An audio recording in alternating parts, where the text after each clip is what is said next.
falou uma coisa que é verdade. A crise, ela se reflete economicamente.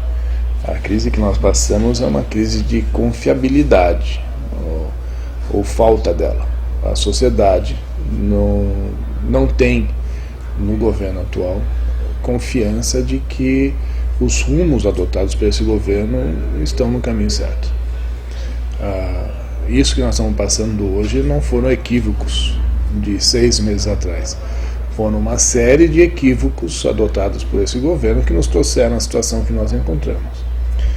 A questão institucional se reflete também da fragilidade desse governo com a queda da popularidade, ou seja, a sociedade já manifesta a sua insatisfação, a inabilidade de lidar com o legislativo por parte desse governo esbarra no equívoco das medidas anunciadas.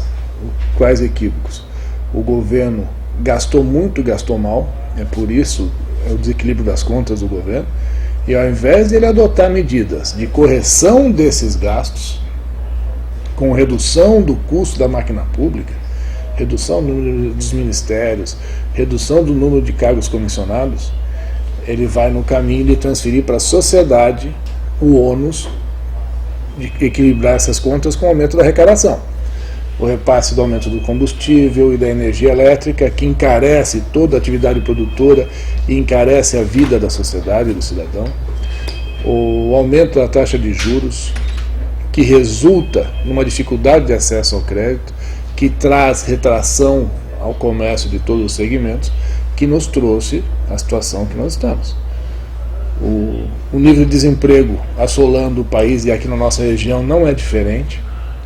Nós perdemos em torno de 20 mil empregos em Manaus esse ano. O CAGED anunciou a atividade industrial nos últimos 12 meses com uma retração de quase 500 mil empregos no país. Nos 4 primeiros meses desse ano, são perto de 200 mil empregos. E aqui no polo industrial, 20 mil, ou seja, 10% dos empregos perdidos na atividade industrial do país aconteceram aqui na nossa região. O que isso traz? Essas pessoas que perderam emprego perderam o seu poder de compra.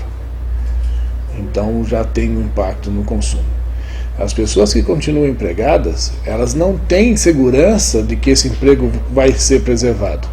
Então reduz despesas desnecessárias, focam em ter apenas gastos com aquilo de primeira necessidade e afeta o consumo de bens duráveis, como são os que nós produzimos aqui.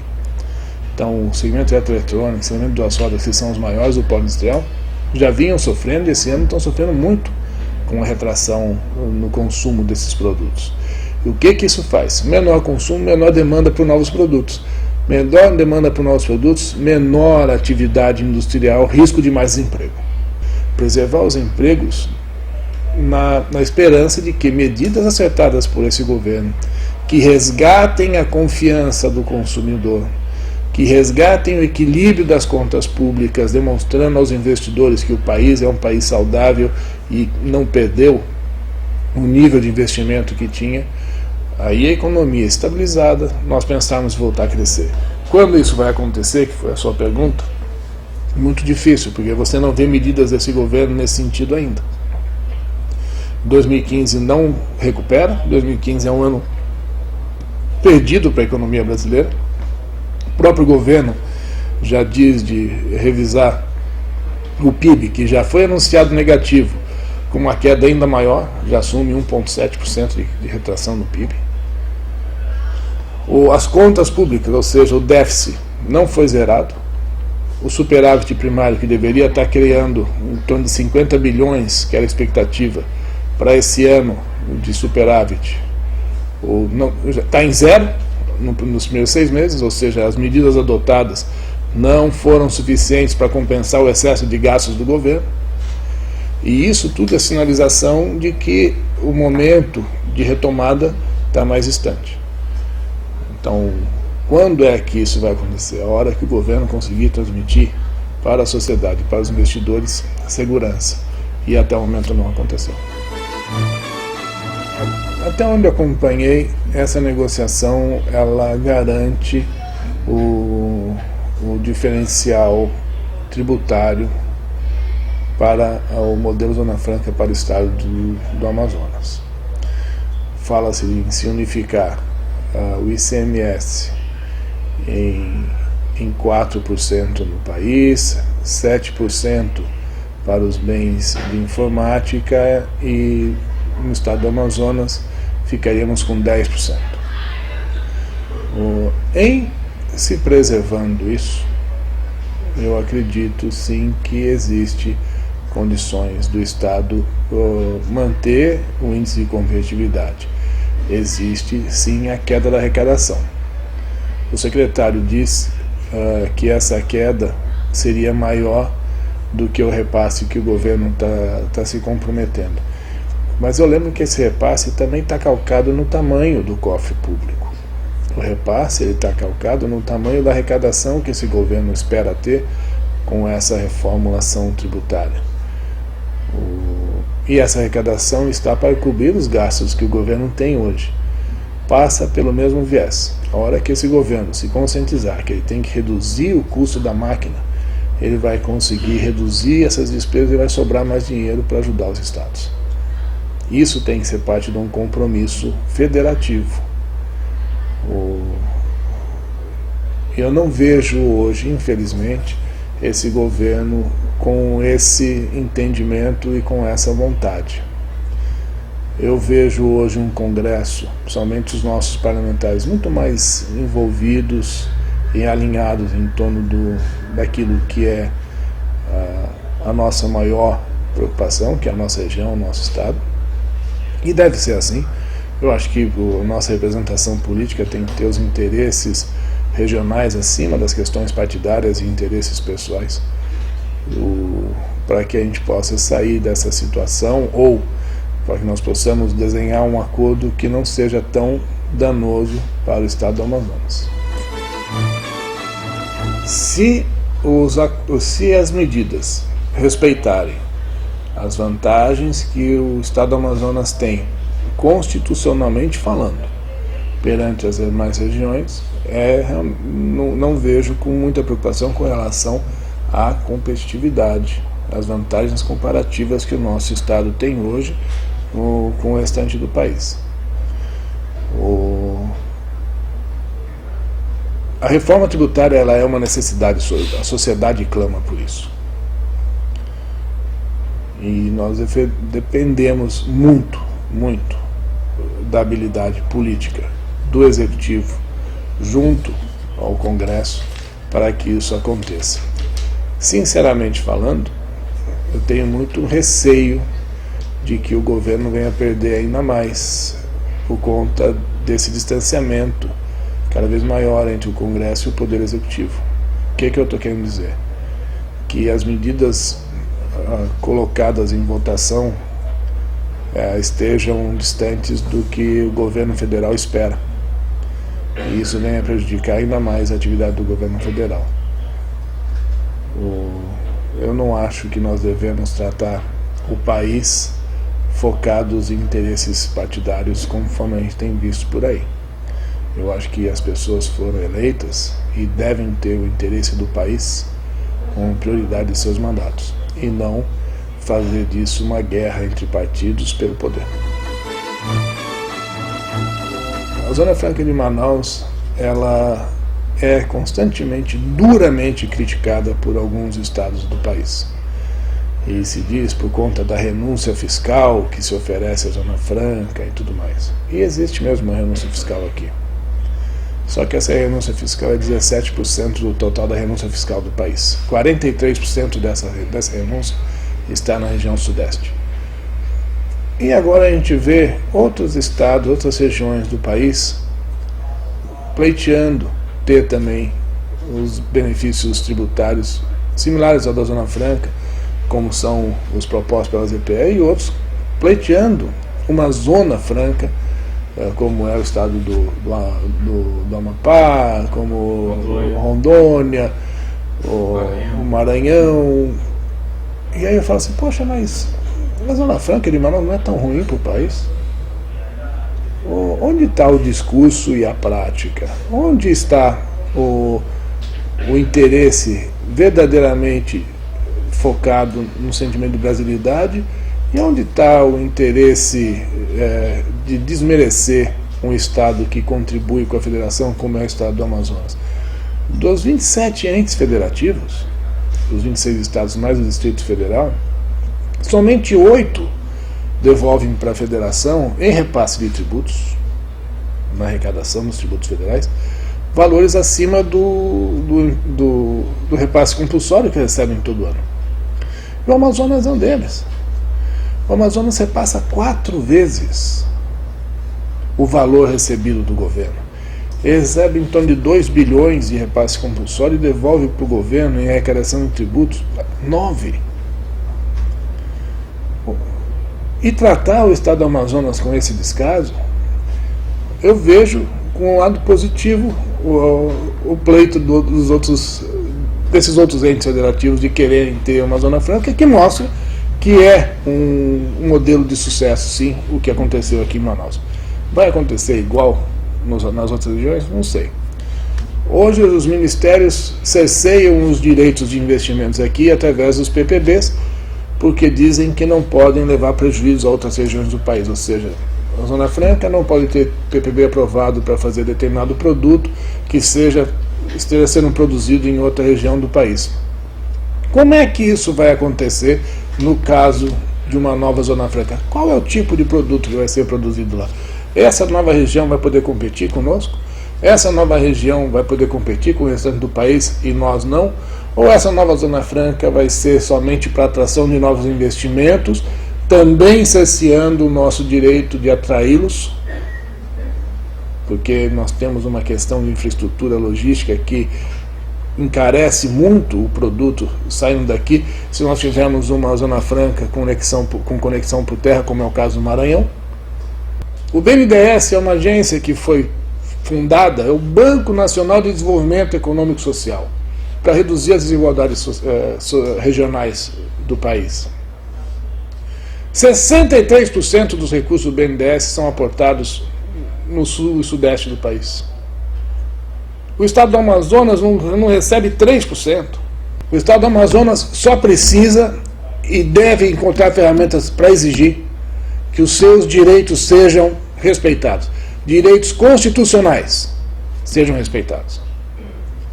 A prorrogação da Zona Franca que nós obtivemos, de nada vale se esses direitos não forem respeitados.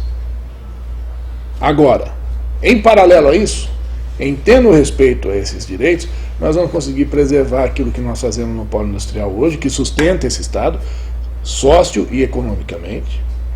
Temos preservado o polo industrial com a Zona Franca no modelo que tem hoje e crescendo, mas temos 2, 3, 4 matrizes econômicas distintas que vêm a contribuir. Então nós temos o segmento agrícola, que todo mundo fala, a fábrica de fertilizantes, nós temos o potássio, nós temos o gás, que pode ser um nicho importante para cá. Nós precisamos encontrar as formas de fazer aquilo que nós precisamos. Nós precisamos de pessoas que nos digam como compensar um possível dano que uma atividade possa gerar para a floresta e equilibrar esse impacto. E não dizer que não pode. E esse trabalho tem que ser feito aqui. Isso tem que ser capitaneado pelo Estado do Amazonas. Isso tem que ser um programa de governo, não de governante, onde a sociedade participe e fiscalize ativamente. Recursos para isso nós temos e são gerados aqui.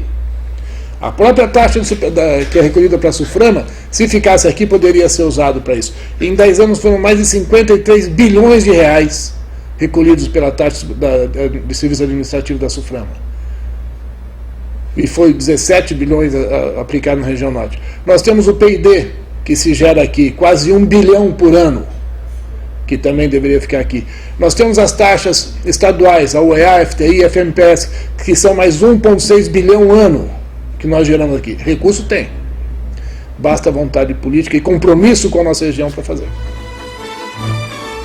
Eu não tenho opinião formada sobre isso. Eu participei de algumas conversas.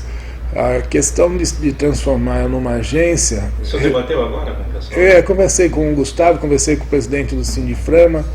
No entendimento deles, a transformação da autarquia numa agência resolveria nesse momento a questão dos servidores. A greve que acaparam. Então, de você conseguir a equiparação e o plano de carreira para os servidores. Por outro lado, nós tivemos alguns exemplos que no passado recente que me preocupa um pouco. Nós tínhamos a Sudã, que foi transformada em ADA e agora voltou a ser Sudã. Então, a minha opinião é que o que nós deveríamos buscar é resgatar de verdade a representatividade e a autonomia da autarquia SUFRAMA. Que as taxas recolhidas de PID daquilo que se produz aqui também sejam destinadas para a nossa região. Que as discussões de PPB, que hoje acontecem nos corredores de Brasília, sejam feitas aqui no Amazonas, aqui na sede da SUFRAMA. E quem define aonde vai aportar o recurso não é técnico de ministério, não. Quem define é o dono do recurso que tem, é o investidor que decide onde vai investir. E como é que ele cerceia esse direito? Não publicando os PPBs. Nós temos cerca de 12 PPBs que foram indiferidos lá em Brasília, indiferidos. O investidor decide pleitear o direito de ter incentivos fiscais para fazer determinado produto no país, aqui na Zona Franca, faz a proposta de um adensamento dessa cadeia, ou seja, as etapas que ele acha que deve cumprir para oferir esses direitos com relação aos incentivos. O papel do Ministério é analisar essa proposta e falar, olha, para você ter o direito aos incentivos fiscais, você precisa acrescentar mais essa e essa etapa no seu processo produtivo e aí publicar o PPB. O que é que esse governo fez por nós? Prorrogou tirando a competitividade da gente? Qual foi o investimento que tivemos aqui em logística? Qual foi o porto que tivemos autorização de fazer? Não era recurso federal, não. Tinha investimento aqui, investidores dispostos a investir na construção de um porto. Aí se criou um monte de barreira ambiental, ficou... A BR-319, há quantos anos nós falamos da BR-319? Ninguém vê com alegria o final da greve, vê com alívio. Alívio por tirar aquele peso que já afetava a sociedade. De mercadoria que ficou aguardando liberação, foram perto de 450 milhões de reais, 150 milhões de dólares. Esse é o dado que a Federação dos Transportes nos deu. Nós temos que respeitar e enaltecer a coragem do governador do estado de assumir uma responsabilidade que não era dele, um custo que não estava no seu orçamento, de fazer essa liberação durante esse período de greve através da Cefaz, que foi o que nos ajudou a minimizar o impacto para a sociedade. Eu falo que todo o investimento no norte do país, todo o custeio da SUFRAMA não conta com 1,1% do orçamento da União. Tudo é arrecadado aqui através do faturamento das empresas. Tudo. E esse dinheiro, que ao invés de ser aportado aqui nos estados da Amazônia Ocidental, da abrangência da SUFRAMA, para diminuir as desigualdades regionais, está sendo arrestado, está sendo saqueado para cumprir outras finalidades dentro do superávit primário e não está sendo suficiente, porque continua dando prejuízo ao país. Uma coisa que nós temos que levar em consideração é o seguinte: o governo do estado tem seus compromissos com o estado todo. Todos os projetos que ele tem para executar estão calcados na arrecadação. E uma vez que a arrecadação está caindo, ele tem dificuldade em cumprir com esses projetos. E a própria lei de responsabilidade fiscal obriga o gestor público a encontrar ferramentas e formas de garantir as contas públicas. Ou seja, se falta recurso para fazer determinada obra, ele não pode fazer. O governo busca formas de priorizar as obras que ele vê como mais importantes para o nosso estado e está buscando recursos para fazê-lo. E essa reforma fiscal, ela é normal e é necessária, inclusive, para a própria legislação de responsabilidade fiscal. Eu tenho esse entendimento também. Olha, e vou falar porque o atual modelo Zona Franca, ele tem abrangência para 10 mil quilômetros, partindo do centro de Manaus, à margem esquerda do Rio Negro, e essa distância atinge Rio Preto da Eva, por exemplo. Nós não temos indústria no Rio Preto da Eva. Nós não levamos expansão da atividade para lá. A hora que você fala de mexer nisso, você fala de mexer no decreto que está na Constituição. E a hora que você abre essa porta para mexer no decreto, a possibilidade de alguém colocar uma cunha nessa porta e algumas medidas serem inseridas que tragam mais prejuízos para nós existe e não é pequena. Precisamos levar incentivo para o outro lado da ponte. Nós temos formas de fazer isso. E as formas estão no estado do Amazonas. Não precisamos mexer na questão federal. Eu concordo com o Serafim de que essa discussão sobre a ampliação dos incentivos do modelo Zona Franca para a região metropolitana não traz as vantagens e os benefícios que algumas pessoas esperam. O problema das EPEs é a questão da fiscalização. Na primeira proposta que foi apresentada, essas zonas de processamentos para exportação não seriam zonas de processamento especiais, seriam zonas onde os investimentos pudessem ser alocados e tudo que se fizesse ali, que se produzisse ali com zero de imposto, serviria para as exportações. Aí já começou a mudar um pouco. Um percentual desse volume pode ser colocado no mercado brasileiro, que daí concorreria com o modelo Zona Franca. Então, um exemplo que eu dou é uma motocicleta. Vem um investimento para fazer 2, 3 milhões de motocicletas por ano, por exemplo. Nós estamos falando desse investimento poder destinar ao mercado brasileiro 400 mil. Se forem 2 milhões, 20%, 400 mil motocicletas. E ninguém pode ser contra levarmos desenvolvimento para outras regiões do país. Não é isso que eu estou falando. O Amazonas tem o seu direito estabelecido na Constituição. O Brasil precisa encontrar formas de reduzir as desigualdades regionais. Qual é a política que esse governo tem e cumpre? Não estou falando de legislação, que lei tem um monte. Eu estou falando política realmente. Política e programa de governo que realmente funcione, sejam apresentadas, discutidas, tenham a participação na sociedade, tenham um acompanhamento. Nós falamos da transposição do São Francisco. Há quantos anos se fala da transposição do São Francisco e o que você vai ver é escândalo, desvio. Aliás, o que mais se vê nesses últimos tempos é esse tipo de coisa, né? E é um país rico, hein?